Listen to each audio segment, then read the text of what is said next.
It's been about almost a month since I made a video, and I've gotten a lot of people saying, Javier, what the heck, man? Did you just fall off the face of the earth? What's going on with you? Well, we bought a house. Well, not yet. It's not like HETV where, like in Property Brothers, they make an offer and the next day they're moving in. No, it's nothing like that. Today, I just thought I'd give a kind of a brief synopsis of our home buying journey and how that went and how quickly things go, because for anybody who's buying a house right now, you can relate with this. When you're looking to buy, you can try to plan and like predict it and get it as planned as possible, but at the end of the day, it's like a whirlwind. It really is.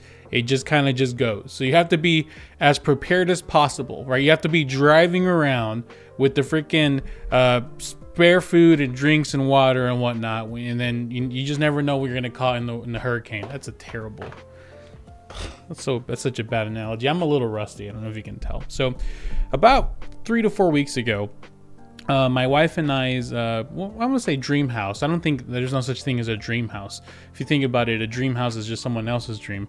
But let's just say a house that fit all of our criteria came out, and we said, holy crap, this could work. I'm gonna get my own like guest suite. Where it's gonna be all my office. I'm gonna have my own personal private office where you're not gonna see my kids waiting for Taekwondo while I'm making a video, or my wife watching YouTube videos or something. I said that quietly so I don't get in trouble. So it was perfect, and we had to sell our house to get the offer. So it was a long shot, but we made our offer with contingent upon the sale, and we got promptly rejected. Just a big old heck no. They accepted another offer that was higher right away, and we were devastated. But you know, it kind of made us realize, well, you know, we're ready. We just have to wait for the right house. And there is no right house. That house was the one for us. And even though I give people all the advice all the time to get over it, it's still hard on my end. So about a week later, it came back on the market. It was like on a Monday, it came back on the market. And I called the guy back and I was like, hey, man, how come you didn't reach out to us? You know, we were the second offer. We were supposed to be a backup offer. What happened? And they said, well, you know, feel free to make another offer. So we did. And the seller told us, you know what, we have a lack of confidence in your offer because your house isn't even in the market yet. So we actually got some quotes from Open Door. I know, crazy enough, because I wanted to see, okay, maybe I can sell it cash. And you know, I've been hearing they've been overpaying for houses. So I'm gonna make a separate video on that. If you guys want to watch that, you can, you know, maybe stay tuned for that. But anywho, they ended up like freaking offering us, I think it was $530 for our house. But after their fees, it was like $490. It was a slap in the face. Our house was, I mean, at least in my opinion, worth around $570 at that point. So it was an absolute no. So on that Tuesday, my wife and I decided, you know what? Let's do this. Let's get our house ready. Let's take photos on Thursday. And it wasn't ready for photos by Thursday, by the way. We had to do a lot of work. Let's get showings done Friday and Saturday. Let's hope and pray that there's no offers made on that house that we love. If we get multiple offers on our house, we can then submit an offer to the house that we had and be like, now the house is on the market and we have offers. What are you gonna do about it? Well, now take it seriously, right? So that's what we did. Tuesday, Wednesday, Thursday, literally day and night cleaning, decluttering, moving stuff to storage. It was, oh man, it's just not fun. Like our photos or, you know, anything like that personalized, we removed it. Not because of personal reasons, but just because, you know, it's just stages the house better. We removed all of the extra furniture we had, and we just decluttered. Make sure, you know, our toaster, our coffee maker, everything that was on the counters, everything's gone. It was just like a clean guest house, which, by the way, if you're ever looking to sell your house, that's a strategy. You make it look like one of those model houses. It's still livable technically, but it's not personalized to you. So we spent a lot of time cleaning and getting stuff done, and like, holy crap, let's put it on the market.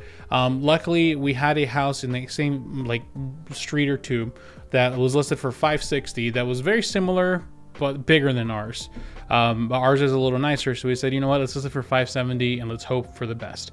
So we listed it for $570 and we took the shot. Checked in with the buyer, the seller of the house we're buying. No offers yet. I said, great. It is, in my opinion, a little bit overpriced, the house we're buying, so maybe it kind of worked in our favor, to be quite honest with you. So Friday hits, and the first thing is we get a buyer that comes in. I was like, well, no showings until Saturday or Sunday. But they were very insistent that they had to see it Friday because they were going out of town that weekend. So we folded. We said, okay, come at 4. They came, and we have Nest cameras everywhere. So we were like, Oops, sorry, my bad. So we were like, what are they saying? And during the showings, whoever came with them, oh, my wife's chair's coming out there. Let me go. There you go. During the showings, they were just talking about how, oh, they're going to take this apart, and they don't like this. So we're like, they're not going to like it. And well, they ended up making an offer. They made an offer like at 4 or 5 o'clock.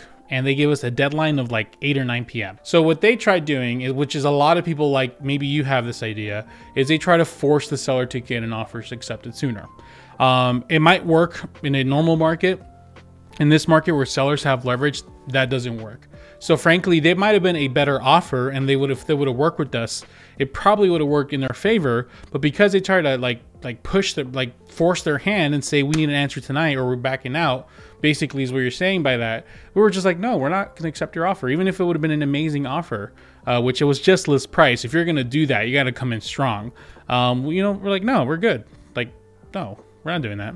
So they said, oh, they'll check in during the weekend, and well, we listed it. We ended up getting a total of about, I think it was 16 showings that one weekend. Our biggest thing that we were looking for as sellers is security. We had to buy another house.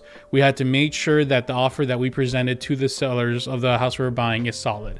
The last thing I wanted was the buyer of our house to back out mid-escrow or towards the end and completely leave us in a bad spot of the house that we were buying. And we needed confidence. We needed security, someone that was going to love it, and someone that wasn't going to be amazing at first, but then towards the end just cancel. We ended up getting some pretty solid offers, and the highest one we got was $590 with a $20,000 shortfall, which was pretty competitive.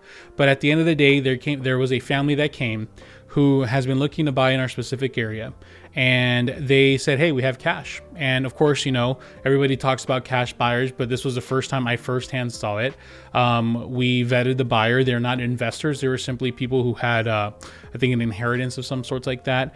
And at the end of the day, they were able to give us $585 cash. And I did have a personal dilemma, because I talk about this all the time. People like, these cash buyers come in and they just complete devour. But for the first time, I saw it from the seller's perspective of like, I can't leave. I have to make sure my family has a home. I have to make sure the goals that we have gets achieved. And if someone's willing to pay cash for my house and close within a week or two, not only that, but they were going to give us a 45-day post-possession for free. We can stay in our own house for free 45 days after. Like, they just had so much flexibility to give us. And at the end of the day, they were not investors. They were actual people that, that were going to live in it. We're like, you know what? We're going to go with it. So while I had these offers negotiating my listing, I was also presenting a new offer to the house we were showing. And we were saying, hey, we want to be taken seriously now. We have an actual cash offer. We have other high offers. Take our offer seriously. And at the end of the day, according to the listing agent, because we had an effective cash offer, that's what made them go forward with us. If it would have went with another financer, the finance offer, it would have been another quote unquote pill to swallow, because they would have had to worry about 2 appraisals and 2 inspections. So we did it, and it all happened within a week. It was really stressful. Quite frankly, it was so stressful that we had like residue stress, even though everything got done and somehow it worked out. We still were stressed. We're still like freaking out. We're like, oh my gosh, what's like, it just worked out perfectly. And yes, the interest rates are higher, right now, and especially in the price range I'm buying in, it is a little on the higher side. But like I tell you guys, it works with our budget. We were in the numbers. Everything makes sense. And if the market crashes next month, I'm okay, because we bought a house that we're going to love and we can afford the monthly payment. And like I told you guys, I'm putting my money where my mouth is. So it was quite an experience, but I am now able to start making videos again. So we're going to keep busting them out. I think you guys like the home buying series, if you qualify, so I'll keep doing more of those. And yeah, good time. So for everybody reaching out to me, I appreciate you guys telling me, you missed me and whatnot. So thank you guys. I'm going back to making videos, but just want to give you guys an update of what's going on. Hopefully we'll be closing soon and everything will work out, knock on wood. Oh crap, I don't think that's wood.